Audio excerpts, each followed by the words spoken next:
சத்தான உணவுகளை நித்தம் தரும் எஸ்எஸ் சைவ விருந்து சேனலின் அன்பான வணக்கம். ஒரே பனிக்காலமா இருக்கிறதுனால நம்மள அதிகமா தொந்தரவு கொடுக்கறது சளியும் இருமலும். அந்த சளியும் இருமலுக்கு நம்மளால முடிஞ்ச இயற்கை நம்மளுக்கு அன்பளிப்பா கொடுத்த இந்த துளசியை வச்சு ஒரு தோசை ஊத்த போறோம்.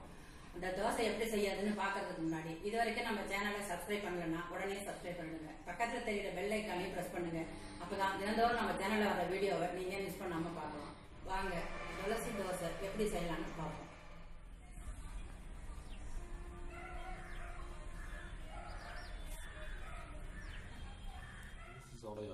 இன்னைக்கு நம்ம சேனல்ல செய்ய போறது துளசி தோசை. துளசியோட மருத்துவ குணங்கள் எல்லாருக்குமே தெரியும். இருந்தாலும் நானும் கொஞ்சம் சொல்றேன். இது சளி, இப்ப இருக்கிற சளி இருமலுக்கு ரொம்பவே உகந்தது இந்த துளசி. துளசி தோசை செய்வதற்கு தேவையான பொருட்கள்: துளசி கொஞ்சம் கொண்டு வந்து ஒரு 50 கிராம் அளவுக்கு எடுத்து வெறும் துளசியா ஆஞ்சிட்டு சுத்தம் பண்ணிட்டு வச்சிருக்கேன். ஜீரகம் 1 ஸ்பூன் ஜீரகம் வச்சிருக்கேன். நிலக்கடலை ஒரு 2 ஸ்பூன். ஒரு 2 மணி நேரம் புழுங்கல் அரிசியை ஊற வச்சுக்கணும். அதுல 150 கிராம் அரிசிக்கு இந்த அளவு நிலக்கடலை இதுல போட்டிருக்கேன். தேவையான அளவு அதில் உப்பு போட்டுக்கணும். உப்பு அரை உப்பா போட்டுக்கிட்டா போதும். ஜீரகம் வச்சிருக்கேன். ஜீரகத்தையும் அதில் எடுத்து அரிசியிலே போட்டுடணும். இதெல்லாம் நல்லா அரைச்சிட்டு ஒரே ஒரு வெங்காயம் பொடியா அரிஞ்சு வச்சிருக்கேன். அதுல மேல அப்படியே தூவிக்கணும். இப்ப இதை நைஸா அரைப்போம். மாவு 3/4 அரைப்பட்டு போச்சு. இந்த இப்படி அரைப்பட்டு இருக்கும்போது இந்த துளசி அதில் எடுத்து வச்சுக்கிறோம்.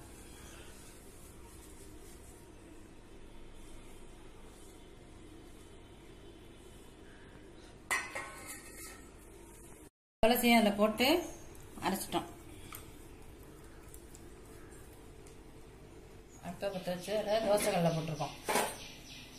தோசைக்கல் நல்லா காயணும். இந்த மாவை இந்த அளவு கரைச்சிக்கணும். ரொம்பவும் தண்ணியா கரைச்சிக்கூடாது. தோசை ஊற்றி எடுக்கிற அளவுக்கு அந்த மாவை பதமா கரைச்சிக்கிட்டு இந்த வெங்காயத்தை பொடியா அரிஞ்சு வச்சிருக்கிறத வதக்கக்கூடாது. வதக்காம நேரடியா போடுறோம்.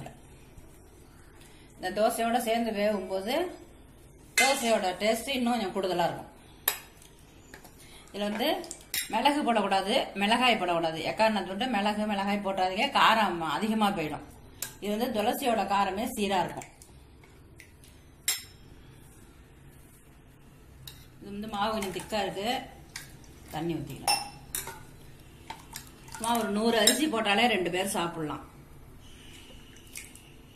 அது பச்சையா இருக்கும் துளசி. அந்த துளசியை போடணும். போட்டா காரம் கம்மியா இருக்கும்.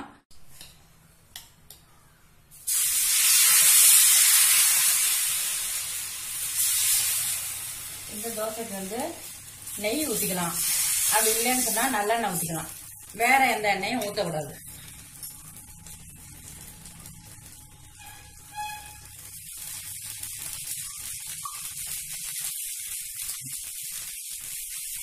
நான் நெய் ஊத்திருக்கேன்.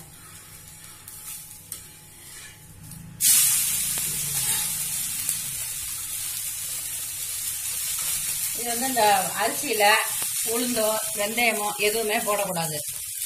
வெறும் அரிசியில உப்பு, ஜீரகம், ஒரு 4 நிலக்கடலை போட்டு 2 மணி நேரம் ஊற வச்சு அதை நல்லா நைஸா அரைச்சிக்கிட்டு அது மேல அந்த துளசியும் போட்டு அரைச்சி ஒரு வெங்காயத்தை எல்லாம் பச்சையா அரிஞ்சு போட்டுடணும். அவ்வளவுதான். தோசைக்கல்ல போட்டு ஒரு கண்டி நெய்யை விட்டு தோசையை ஊத்தணும்னா தோசையும் நல்லா இருக்கும். பிள்ளைங்களுக்கு கொடுத்தாக்கா பிள்ளைங்க நல்லா சாப்பிடுவாங்க. நல்லா டேஸ்டியாவும் இருக்கும். இப்ப இருக்கிற பனி காலத்துக்கு இது ரொம்பவே சிறந்தது.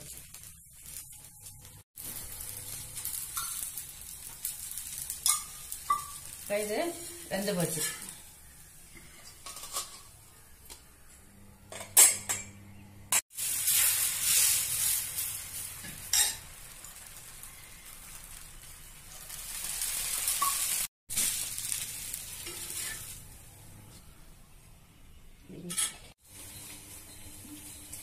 இந்த துளசி தோசைய நீங்களும் வீட்டுல இந்த முறையில செஞ்சு சாப்பிட்டு பார்த்துட்டு எப்படி இருக்குன்னு கமெண்ட்ல சொல்லுங்க. இந்த துளசி தோசை பிடிச்சிருந்ததுன்னு சொன்னா லைக் பண்ணுங்க, ஃப்ரெண்ட்ஸுங்களுக்கு ஷேர் பண்ணுங்க. இது வரைக்கும் நம்ம சேனலை சப்ஸ்கிரைப் பண்ணலன்னா உடனே சப்ஸ்கிரைப் பண்ணுங்க.